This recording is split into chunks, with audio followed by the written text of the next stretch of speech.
Apoiamos esse movimento de maneira alguma, achamos que ele é sensato, achamos que ele pode fazer sentido, achamos que ele pode fazer sentido desde que também não se ofereçam diferenciais competitivos a algumas empresas em detrimento de outras. Eu acho que um plano para as emissoras públicas seria mais útil, um plano de financiamento seria muito mais útil para a sociedade nesse momento do que tapar buracos no caixa das emissoras comerciais. Para muitos, o público vai ter que fiscalizar com mais atenção a atuação da mídia e suas relações com o Estado. O jornalismo brasileiro vive, entre outros desafios, o desafio de fazer um produto de qualidade e um produto que seja necessário para o seu leitor, para o seu consumidor, para o seu telespectador, num ambiente de muita restrição. É um país que vive um momento muito ruim. Dentro desta situação, as dívidas da nossa mídia são a consequência lógica de 50 anos de loucura, de delírio.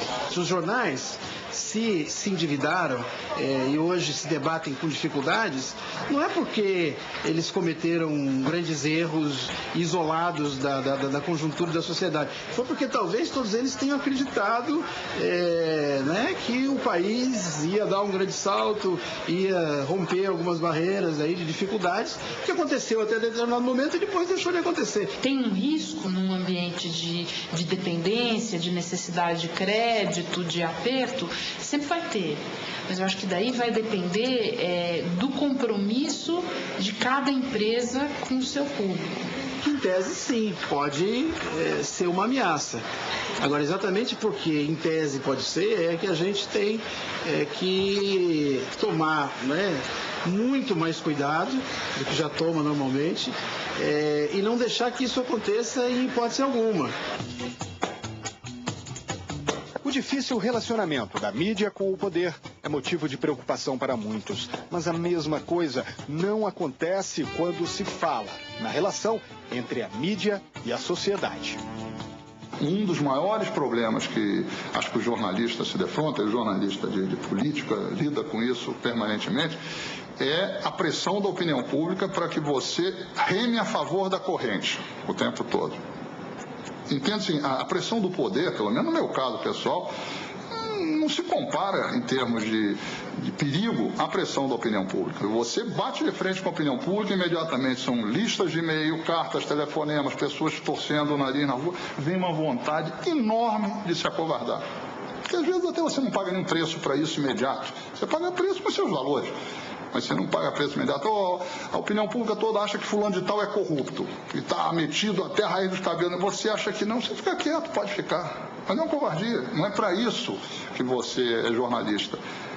Se a sua lealdade é com a sociedade, muitas vezes você tem que trombar com a opinião pública. A gente não pensa que tem uma delegação como um político tem para poder falar em nome da sociedade. Não.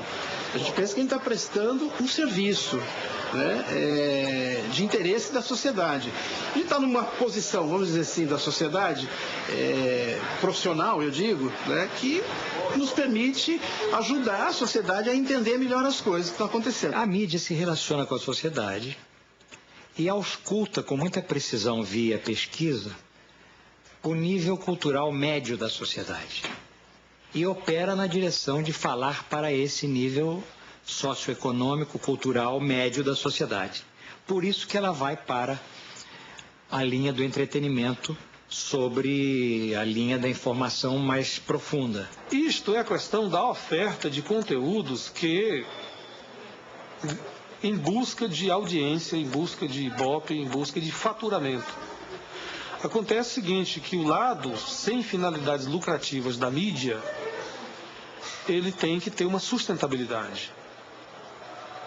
Ainda que sustentado com um resíduo da mídia comercial, como acontece em alguns países. Precisa que a imprensa, os meios de comunicação, queiram fazer esse trabalho de levar à sociedade elementos de reflexão sobre a própria imprensa. Eu disse que a gente vê que a gente fez uma manchete que ela não agradou absolutamente assim o leitor. Podemos ter errado. Ou então é aqueles dias em que a gente precisa fazer mesmo uma manchete sabendo que o leitor não vai gostar. Porque, no fundo, o que ele não está gostando é dos fatos, entendeu? Não é exatamente do que a gente está fazendo. Tem um conteúdo que é de interesse público, de utilidade pública e é o interesse de toda a população brasileira. A quem eu procuro? São interesses muito difusos, né? Então, por exemplo, o MST consegue canalizar uma demanda social porque ele consegue, entre outros motivos, definir um conjunto específico de demandas, que consegue mobilizar um contingente específico de pessoas. Agora, quem é que vai sair na rua para exigir liberdade na televisão? Não existe politicamente, nem institucionalmente, uma instância que o cidadão ou um movimento, uma organização, uma ONG procure o Estado ou procure a mídia para dizer, olha, nós precisamos de uma campanha. A Associação dos Alcoólicos Anônimos está precisando do espaço na mídia. Recorre a quem? A necessidade de um novo marco regulatório para o setor é defendida por muitos. Para os defensores dessa ideia, é hora de buscar soluções para problemas da mídia que afligem toda a sociedade. É hora de mudar a qualidade das relações dos grupos de comunicação com a sociedade e com o poder. É uma questão meramente técnica e há também, e sobretudo, uma questão política, ideológica. É preciso aperfeiçoar no campo da comunicação os seus instrumentos de regulação. Essa seria uma boa ocasião para fazer-se publicamente uma discussão que não é feita no Brasil, que é retomar a questão da televisão no Brasil, e que a televisão ela não precisa de ser somente ou hegemonicamente comercial como é no Brasil. Existem alternativas. Por exemplo, a própria Constituição, eu repito, fala de 3 sistemas, né? Um privado, estatal e o público. Não seria a hora de repensar essa questão, rediscutir essa questão? Nós queremos trazer esse debate para dentro do Senado Federal, porque tem muita gente que quer discutir a regulamentação, principalmente das concessões. Essa é a ocasião em que essa questão, uma lei que determinasse os limites do poder mediático, essa lei é a ocasião.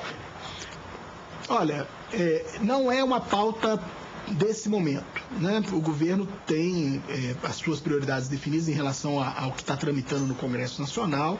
Agora, é evidente que a própria sociedade tem apontado algumas urgências. O problema não é só da regulação, é todo um problema de mobilização da sociedade. Quem controla o crime? A justiça. Quem controla o abuso? O Estado.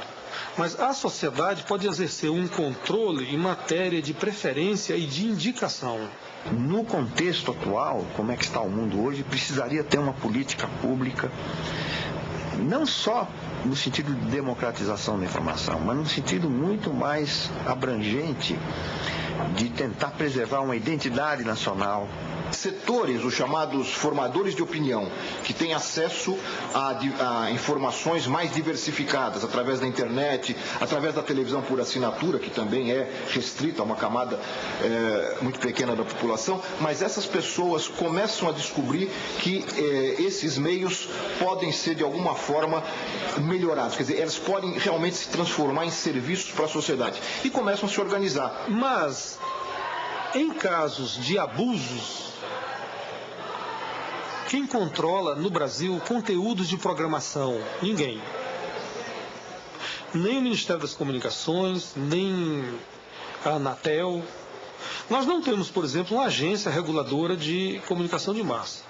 Eu esperava que este governo, um dos primeiros atos, fosse discutir com a sociedade uma nova lei de comunicação eletrônica de massa e enviar um anteprojeto para o Congresso Nacional. Não vi nenhuma manifestação até agora, o que é bastante lamentável para quem sofreu tanto, ao longo de tantos anos, as distorções impostas por parte da mídia. Não existe nenhuma transparência em relação aos critérios que foram adotados para que determinada emissora tenha renovado a sua concessão de rádio ou de televisão.